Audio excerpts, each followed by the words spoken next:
ماہ سیام سے ایک دن قبل اور عید کے دن ہم ایک جیسے ہوتے ہیں. جہاں ہم رمضان سے ایک دن پہلے کھڑے تھے، عید کے دن بھی ہم وہیں کھڑے ہوتے ہیں.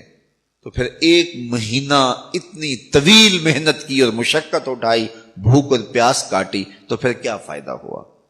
آپ ایک ڈاکٹر کے پاس جاتے ہیں اور اس سے دوائی لیتے ہیں اور مہینہ بعد اس کو استعمال کرتے ہیں، اور مہینے کے بعد آپ ٹیسٹ کرواتے ہیں تو جہاں تھی بیماری وہاں کی وہاں رہی.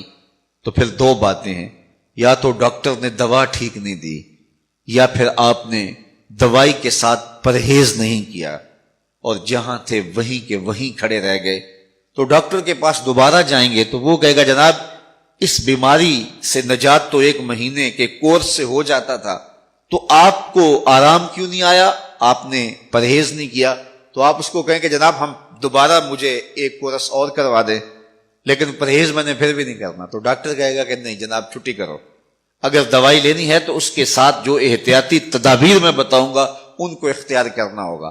لیکن اگر کوئی شخص پھر دوسرا مہینہ کھاتا ہے اور احتیاطی تدابیر اختیار نہیں کرتا اور پھر ڈاکٹر کے پاس جا کہتا ہے جناب آرام نہیں آیا، تو ڈاکٹر پھر اس کو کہے چلو دوبارہ لے لو، تو وہ تیسرے مہینے بھی کھائے، چوتھے مہینے بھی کھائے، ساری زندگی بھی کھاتا رہے.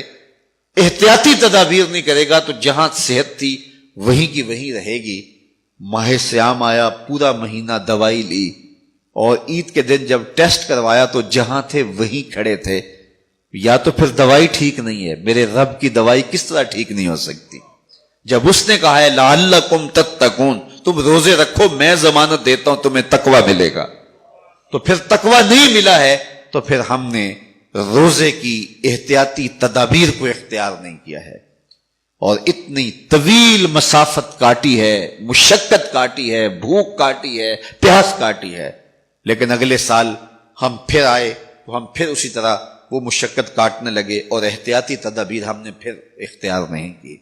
تو صاحبو یہ ماہ سیام زندگی میں ایک بار پھر آیا ہے، اس کو احتیاطی تدابیر کے ساتھ گزارو.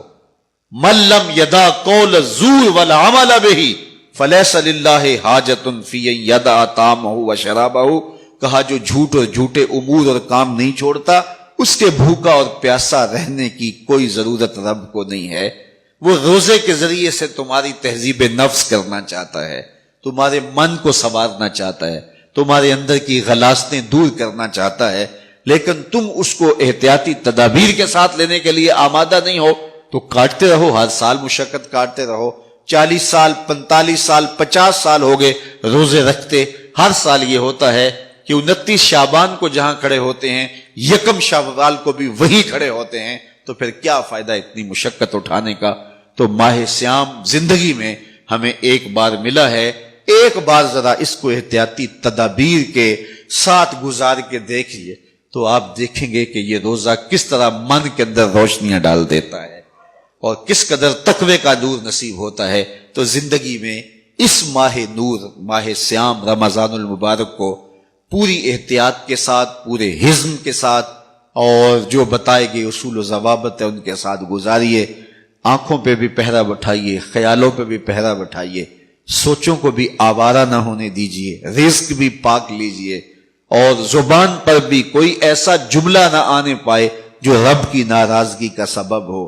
خیال بھی نہ بھٹکے، نظر بھی نہ بہکے، اور ایک ایک عمل زندگی کا خوبصورت ہو، منظم ہو، مرتب ہو، اور ادھر 30 روزوں کی بھوک ہو.